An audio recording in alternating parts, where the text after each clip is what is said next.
చాలామంది యేసుని నమ్ముకుంటాం ఏ లాభం ఉంది, యేసు కొరకు జీవితంలో ఏ లాభం ఉంది, నీ లోకంలో అన్ని విడిచిపెడతాంలో ఏ నామం ఉంది, ఏ లాభం ఉంది, నా తల్లిదండ్రులు, నా సహోదరులు, నా బంధుమిత్రులు, అవసరమైతే నా భర్త, అవసరమైతే నా భార్య నన్ను యేసుని నమ్ముకునే దానికి దూషిస్తున్నారు, ఏ లాభం ఉంది? లాభం ఉంది. Wait there is an appointed time, hold on.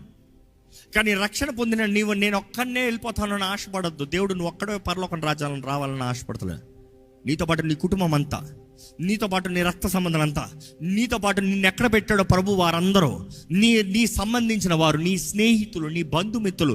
జ్ఞాపకం చేసుకోండి, దేవుడు నిన్ను సజీవ లెక్కలో ఉంచాడంటే 2 విషయాలు. 1, నువ్వు ఆయన కొరకు బ్రతకాలి. 2, నువ్వు ఆయన సాక్షిగా ఉండాలి.